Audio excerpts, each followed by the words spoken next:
আচ্ছা দেখো, আমরা আজকে একটা নতুন, যেহেতু ফার্স্ট ক্লাস একটা টপিক শুরু করব, অ্যাডভেন্ট অফ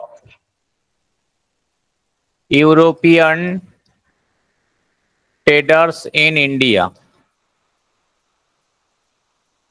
এটা হচ্ছে আমরা যে আমাদের হিস্ট্রি যে সিলেবাসটা রয়েছে সেই সিলেবাসের এটা হচ্ছে আইএনএম পোর্শন, যেটাকে আমরা ইন্ডিয়ান ন্যাশনাল মুভমেন্ট বলি।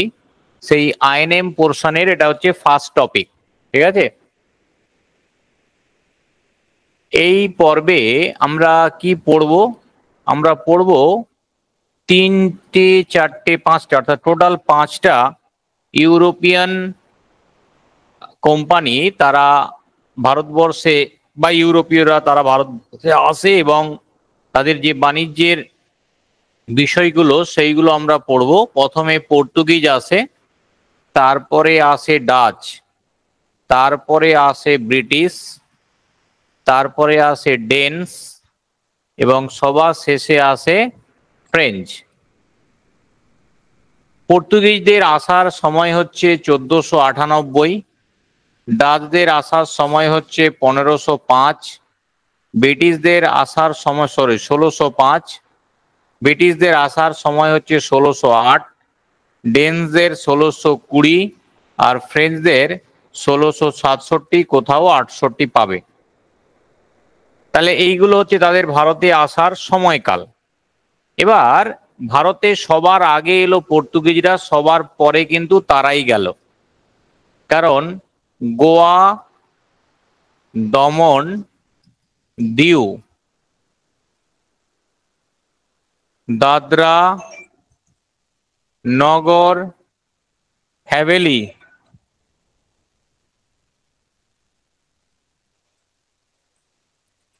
দাদরা নগর হ্যাভেলি এই সবগুলোই কিন্তু 1961 সাল পর্যন্ত কাদের আন্ডারে ছিল? পর্তুগিজদের আন্ডারেই ছিল। তারপর এগুলো ভারতের মধ্যে আসে। ফলে বুঝতেই পারছো, তাহলে সবার আগে এসছিল কারা? সবার আগে এসছিল হচ্ছে পর্তুগিজরা, সবার পরেও গেল কিন্তু পর্তুগিজরা। এবার আমরা ডাচ, মানে যাদেরকে আমরা ওলন্দাজ বলি, মানে বর্তমানে তারা হল্যান্ডের অধিবাসী, মানে যেটাকে আমরা নেদারল্যান্ড বলে থাকি, আগে হল্যান্ড নাম ছিল। ব্রিটিশদের কথা তোমরা জানো। ডেনস হচ্ছে যারা ডেনমার্কের অধিবাসী, আর ফ্রেঞ্চ তো জানোই, তারা ফরাসি। এবার আমরা একটা বিষয়, সেটা হচ্ছে যে 1498 সাল, যেটা আমরা লিখলাম যে এই সালেই কি প্রথম ইউরোপীয়রা ভারতে আসে? মানে তার আগে কি তারা ভারতের সাথে বাণিজ্য করতো না? যদি করতো তাহলে সেটা কিভাবে করতো? তাই এই বিষয়টাতে যদি আমরা যাই তাহলে আমাদেরকে একটু আগে ফিরে যেতে হবে, আলেকজান্ডারে। আমরা জানি আলেকজান্ডার, যিনি গ্রিক বীর, ম্যাসিডনের রাজা, তিনি ভারতবর্ষ আক্রমণ করেছিলেন 326 খ্রিস্টপূর্বাব্দে। যে রুট ধরে তিনি ভারতবর্ষে আসেন সেই রুটটা ধরেই ভারতে আসে কারা? আরবিয়ান ট্রেডাররা, অর্থাৎ আরব বণিকরা। তখন থেকেই তারা কিন্তু ভারতবর্ষে বাণিজ্য করত এবং ভায়া হিসাবে তারা ভারত থেকে জিনিসটা ইউরোপের বিভিন্ন বন্দরে পৌঁছে দিত। সেখান থেকে ইউরোপীয় বণিকরা সংগ্রহ করে সেটাকে ইউরোপের মার্কেটে নিয়ে যেত। এইভাবে ভায়া হয়ে বিজনেস হতো। মূলত দুটো জিনিস রপ্তানি হতো, একটা হচ্ছে ডিফারেন্ট টাইপ অফ স্পাইসেস, এবং আলাদা করে একটা স্পাইসেসের নাম আমরা লিখবো ব্ল্যাক পেপার, মানে গোলমরিচ। এখন আরো বিভিন্ন জিনিস যেত, কিন্তু মূলত দুটো জিনিস। এখন এই যে বাণিজ্য হতো সেটা আমরা জানি বাণিজ্য ল্যান্ড রুটে হতে পারে, সি রুটে হতে পারে, কিন্তু বহির্বাণিজ্যটা সেটা ল্যান্ড রুট খুব একটা অ্যাপ্রোপ্রিয়েট নয়, সেটা কিন্তু সি রুটে অ্যাপ্রোপ্রিয়েট। যদি আমরা ওদিক থেকে ধরি তাহলে প্রথমে হচ্ছে মেডিটেরিয়ান সি মানে ভূমধ্য সাগর, তারপর রেড সি মানে লোহিত সাগর, তারপর গালফ অফ পার্সিয়া হয়ে আরব সাগর হয়ে ভারতে, এই রুটেই বাণিজ্য হতো এবং 1453 সাল পর্যন্ত এই রুটেই বাণিজ্য চলতো। 53 সালে গিয়ে কি হলো না, তার্কি মানে তুর্কিরা তারা কি করলো না, পূর্ব রোমান সাম্রাজ্যের রাজধানী কনস্টান্টিনোপল দখল করে নিল। স্বাভাবিকভাবে এই রুটটা যখন তাদের কন্ট্রোলে চলে যায়, তারা কি করলো না, এই রুটে বিজনেস করার যে ট্যাক্সটা সেটাকে আরো ইনক্রিজ করে দিল, অর্থাৎ বাড়িয়ে দিল। এখন তার মানে কি বাণিজ্য বন্ধ হয়ে গেল? না, বাণিজ্য বন্ধ না হলেও ইউরোপিয়ান যে ট্রেডাররা, তাদের যে প্রফিট অফ মার্জিন সেইটা কমে গেল। তখন তারা চেষ্টা করলো কোনো বিকল্প রুট আবিষ্কার করে এই ইন্ডিয়া বা এশিয়ার যে দেশগুলো সেখানে পৌঁছানো, এবং সেখান থেকেই শুরু হয় বিভিন্ন পরীক্ষা নিরীক্ষা। এবং এই ক্ষেত্রে পৃথিবীতে দুটো দেশ এগিয়ে ছিল, একটা দেশ হচ্ছে স্পেন আর একটা দেশ হচ্ছে পর্তুগাল। প্রথমে 1487 সালে পর্তুগাল থেকে একজন নাবিক, তার নাম কি, বার্থেলোমিউ ডিয়াজ, তিনি প্রথম যাত্রা শুরু করলেন এবং একটা বিশেষ জায়গায় আসার পর তিনি আর এগোতে পারলেন না। সেই জায়গাটাকে বলা হয় আসা আইল্যান্ড। আসা আইল্যান্ডটাকে বলা হয় এন্ড অফ আফ্রিকা। এই জায়গাতে ঝড়ঝঞ্ঝার কারণে তার জাহাজ আর এগোতে পারেননি, বা তিনি আর এগোতে পারেননি। এই জায়গার তিনি নাম দেন ঝড়ের অন্তরীপ।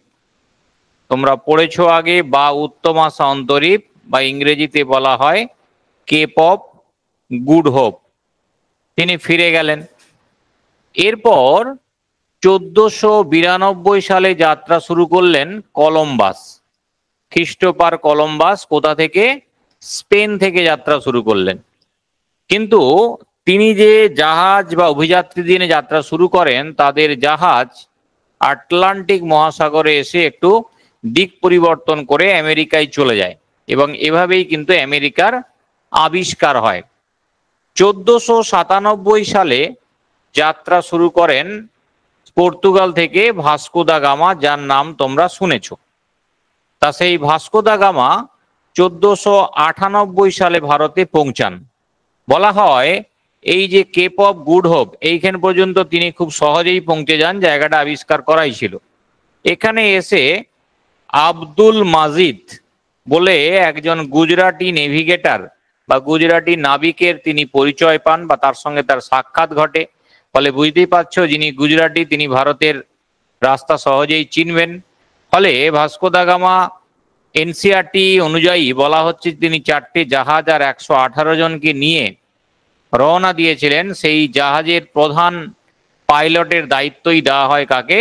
আব্দুল মাজিদকে। ফলে খুব সহজেই তারা পৌঁছে যান কোথায়? না, ক্যালিকটে। কালিকটে কেন হঠাৎ? আমরা জানি যে কেরালাকে কি বলা হয়? ভারতের স্পাইস গার্ডেন অফ ইন্ডিয়া। আর কেরালার মধ্যে কালিকটকে বলা হয় স্পাইস সিটি অফ কেরালা, অর্থাৎ মশলার শহর।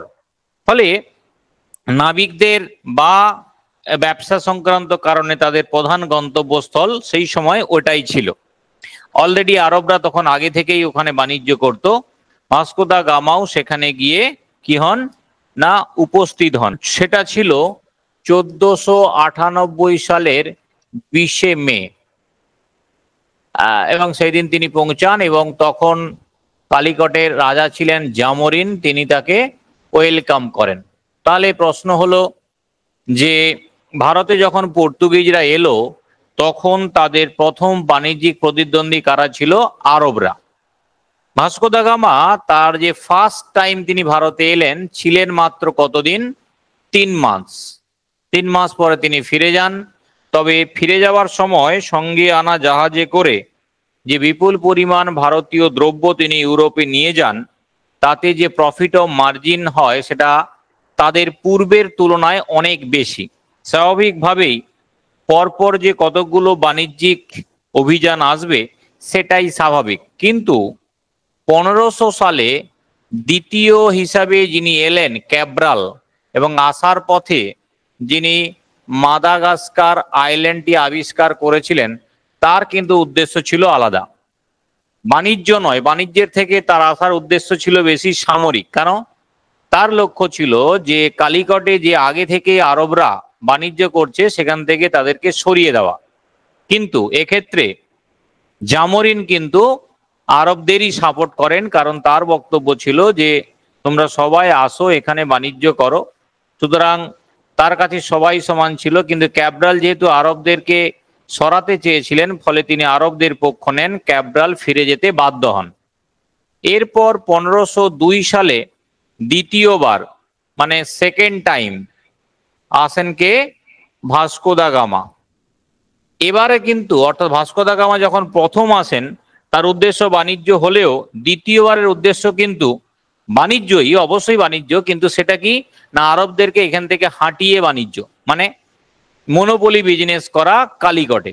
কিন্তু একই রকম ভাবে তিনিও ওই জামরিন এবং আরবদের যৌথ প্রতিরোধের মুখোমুখি হন, ফলে তিনি বাধ্য হন পার্শ্ববর্তী কোচিনের রাজার সাথে সখ্যতা তৈরি করে সেখানে first settlement of Portuguese in India, অর্থাৎ ভারতে পর্তুগিজদের প্রথম যে বাণিজ্যিক ঘাঁটি সেটা তিনি তৈরি করেন, এবং এটাকে বলা হয় earliest capital of Portuguese in India.